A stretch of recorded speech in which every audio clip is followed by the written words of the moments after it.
The 1991 Nissan Sentra SE-R, back in the day when MTV played music, back in the day when 140 horsepower was a lot, back in the day when you shined your tires with Armor All, there were no spray cans.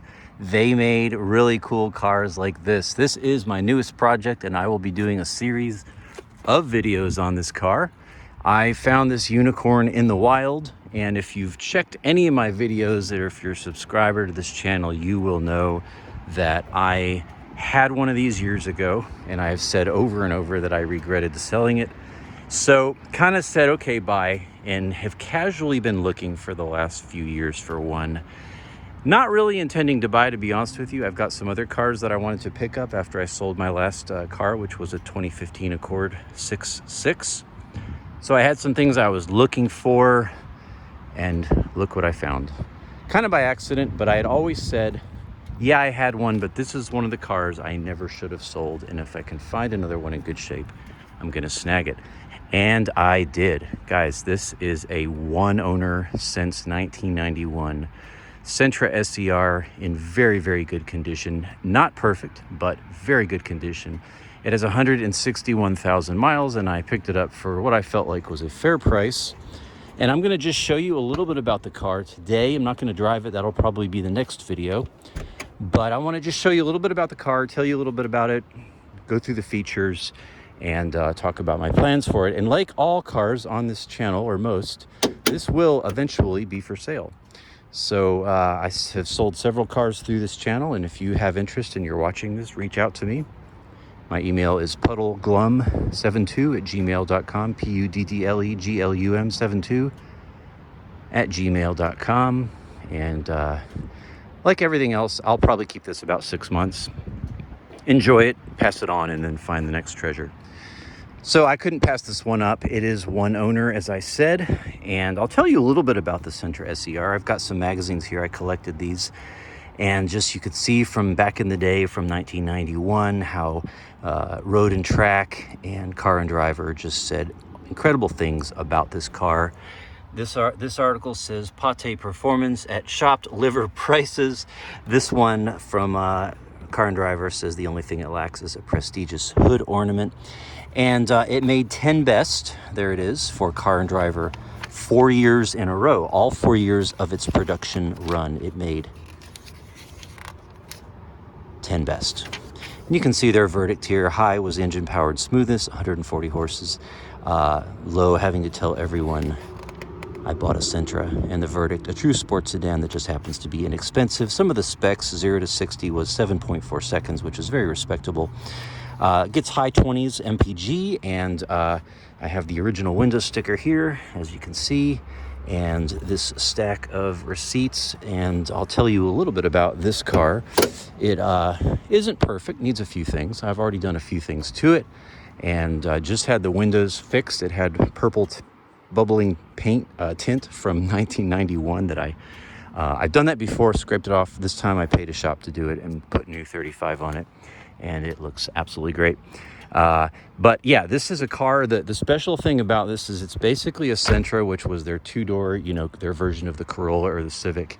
But they put a 140 horsepower, the very well-known SR20DE, which D stands for dual overhead cam, and E stands for electronic fuel injection, which were big deals back in the day. And they it's got four-wheel independent suspension. It's got a LSD, which is standard. And then options are sunroof, anti-lock brakes, and air conditioning. This came with none of those. It did have air conditioning added, however.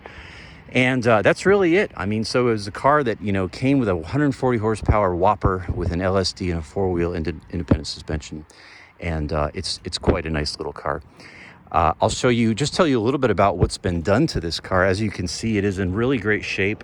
The paint is original. It's not perfect. It is, one stage, paint. It's really great, really glossy. There's hardly any oxidation. I did clay bar it and polish it with a few different compounds, so came out great and looking very good. It has This particular car has new tires. It has new struts. It has all the way around. It has had the timing chain service done at 100,000 miles. So that's due every 100,000. So it should be good for another 40,000 miles.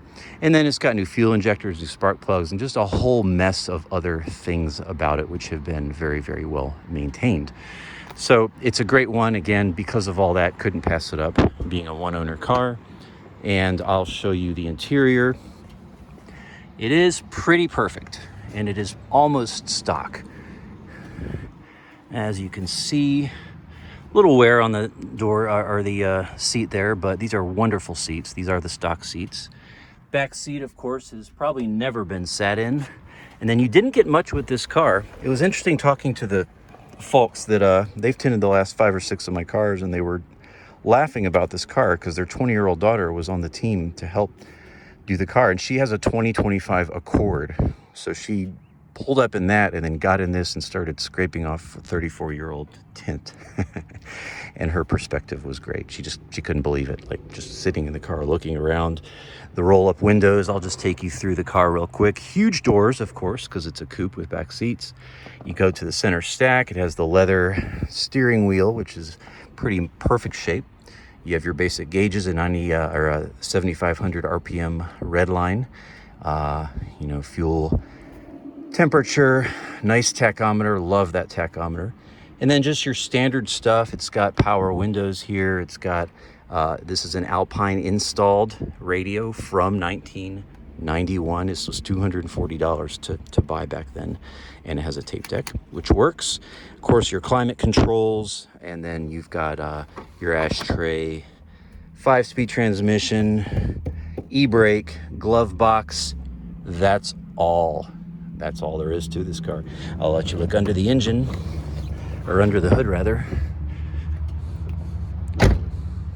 They made this in white, black, red, and magenta, more of a maroon color. And I had a red one back in the day, and tried to buy a black one 6 or 7 months ago, and it didn't work out. The bids went too high on that one. It was a Tennessee car, if I remember. So, but I found this one, and this is the engine bay. And the only thing on this car that is not stock is the aftermarket intake, which you can see there to the right. But we've got everything here. It's in very good shape. Again, very original. One thing I liked about this car when I bought it was that the owner actually had not detailed the engine bay, so it didn't look this good. So he really did kind of leave the car very untouched. Even the paint, it was nice. It was in good shape, as you see, but it probably hadn't been polished in 10 years. So, he was somebody that took care of the car, but it kind of sat in a garage a lot and just got driven on the weekends. And so I kind of brought it to the next level with what I've done. And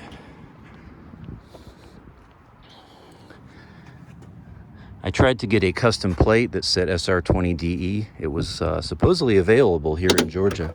But when I went to the DMV, they said, we don't put numbers and letters together. That's not allowed. And I thought to myself, well, you did for my last 10 custom plates, because I usually like to do engine codes. But I didn't fuss. I just ended up with the antique plate. Well, I won't keep you in suspense. I know that we'll close this video and, we will just do a short drive. But I'll do a longer drive next time. But this will just give you a taste of what this car is like. So, it has the door card seatbelt here. And one thing you may notice as I test drive, some of the dash lights kind of blink on and off. It's got a little bit of the spirit of Christine in it, Stephen King's. Very annoying chime there. Goodness gracious, that'll send you to your grave. My daughter rode in this with me, and the first thing she heard was that chime, a little girl. And she said, "Is that normal? Why would they do that?" And yeah, that's how they rolled back then. Of course, that is the fog lights. I didn't mention that. Those are standard. And you can hear probably a little vibration coming from the front right. I think there's maybe a motor mount, not real sure. Maybe just something plastic that's loose, not real sure yet, but I'm gonna investigate that. But overall, guys, this car is in fantastic condition. Another thing interesting, this is maybe the predecessor for the safety suites in modern cars. This seatbelt light stays on for about 30 seconds. They really want to make sure that you remember to put on your seatbelt. And I did put mine on. All right. And there's that e-brake light that goes on and off. So I am shifting with one hand, but we're in second gear. I'll give it a little rip here. Great motor. This car's motor is so strong, and I'm really happy because, you know, there's a lot of things that could happen in an old car. This does have some old bushings, which I've already ordered. You know, bushings, bearings, things like that I'm going to replace to kind of firm up, you know, the 5-speed, the feel of it, and that sort of thing. But I was pleasantly surprised with this particular car. The motor is in such great shape. It is so strong. The mounts feel very, very good. And it just pulls and pulls and pulls just the way it's supposed to. I'll do another pull for you here. Again, 140 horses, so here we go. I got it flat. And the red line, of course, is 7,500, but I'm not going there yet, simply because I've only put about 150 miles on this. And I'll also add the torque. The torque peak is around 4,500 RPM. The horsepower peak is around 6,500 RPM, if I remember. So, you know, really not a reason to flog it to red line, especially with its age. But I will do the Italian tune-up to it every once in a while. And I wanted to turn there, but that's not going to happen. But I'll do one more pull. Shoot, you know what? We'll just do it right here.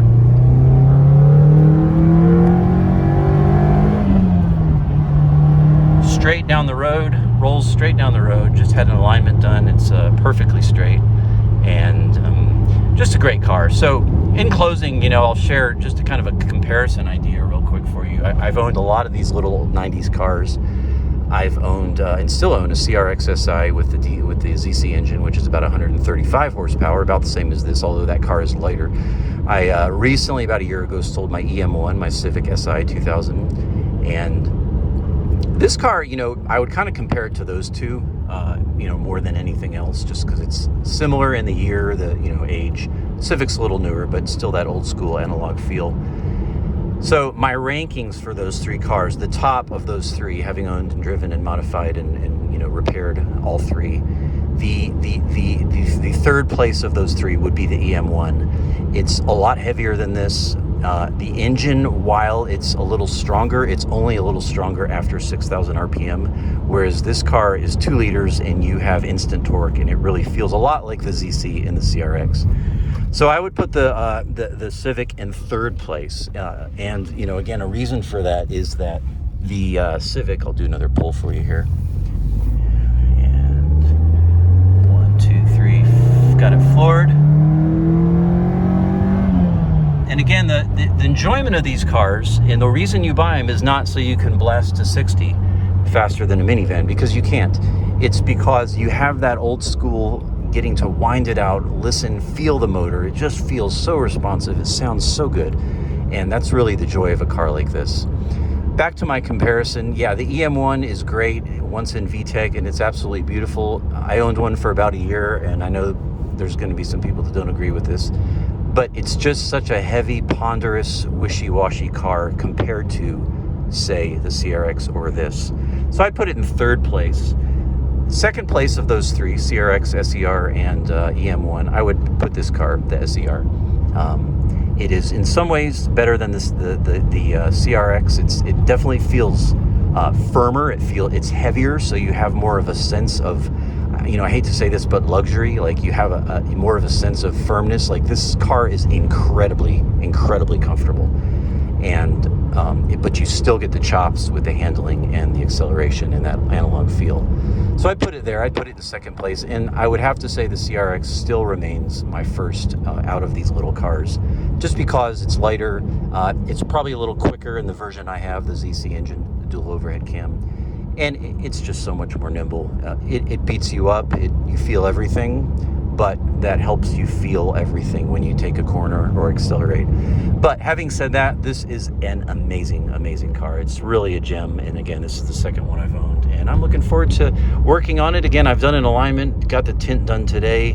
I'll do some basic maintenance. I've got some bushings, shifter bushings on the way. I'm going to make a short shifter for it.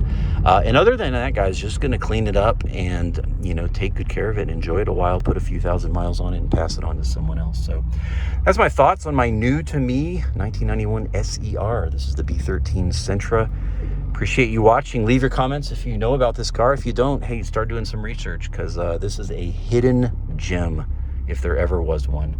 Thanks for watching. Take care, and God bless you. See you in the next video.